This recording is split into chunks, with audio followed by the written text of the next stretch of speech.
আসসালামু আলাইকুম প্রিয় ভাই বোনেরা, এই যে দেখুন একদম খাস ঢাকাইয়া গো। আজকে প্রিয় খাওয়ানো রান্না করব এই গিমা শাক দিয়া, গরুর গোল দিয়া। আমাদের একটা বেহারি ফুবু আছিল, আমরা মানে ফুবু ডাকছিলাম, একসাথে থাকতাম। ওই ফুবুরা ওই গরুর গোল দিয়া এই গিমা শাক দিয়া রান্না করে খাইতো, ওরাও অনেক খাইতো। আজকে অগো ঘরে খাইছি আমি আরও আগে, কিন্তু এখন হইলো রান্না করব গিমা শাক দিয়ে, গরুর গোশ দিয়ে। কড়াই আর তেল আর দেবো এখন পেঁয়াজ। বিসমিল্লাহ।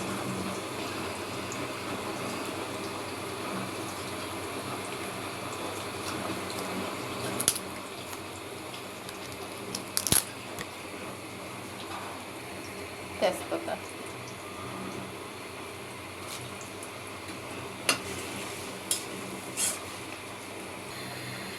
এই যে পেঁয়াজটা এইভাবে ভাজে নিচ্ছি। এখন আমি আদা রসুন দিয়ে দেবো। এই যে আদা রসুন বাটা, গুঁড়ো বুঝতে একটু বেশি দিলাম। মরিচ থাকি,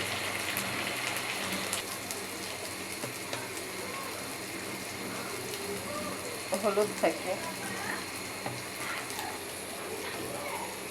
লবণ, পানি দিয়ে কষাই, ধনিয়া থাকে।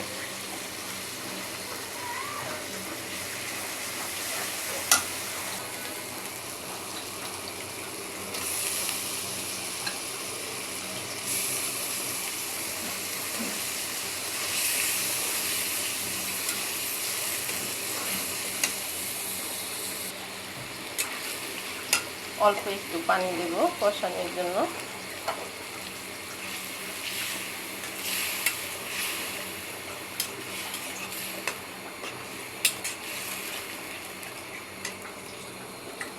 আর হলো লবণ দিয়ে, লবণ দেবো। এটা একদম ভুনা, আবার শাকে তো অল্প, বেশি শাক দিলেও অল্প হয়ে যাবে, তার জন্য অল্প একটু লবণ দিলাম, লাগলে পরে দেওয়া যাবে।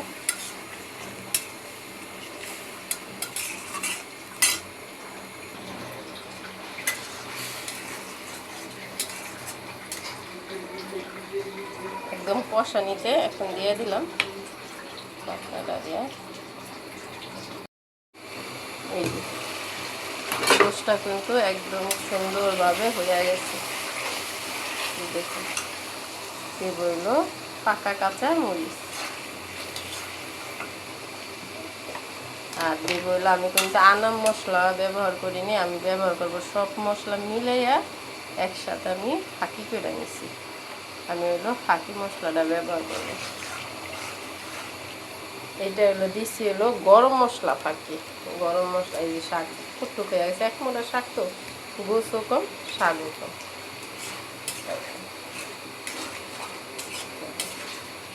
এই যে এইটার ভিতরে আর কোনো কিন্তু পানি দেব না, এই যে এখনই এটার ভিতরেই হবে।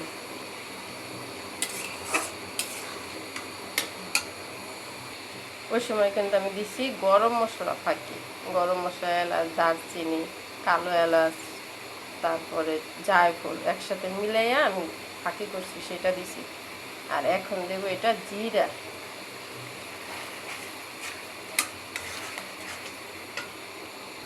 এই যে দেখুন, একটা কাছ থেকে দেখাইলাম আপনারা।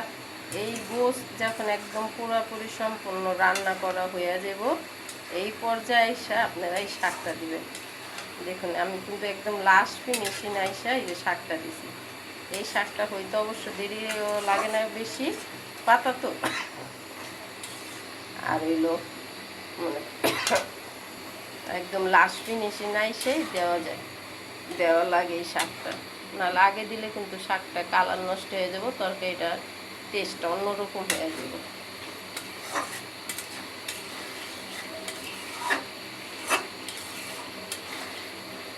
আমার এটা হয়ে গেছে। যদি ভিডিওটা ভালো লাগে লাইক শেয়ার সাবস্ক্রাইব করুন বন্ধুরা।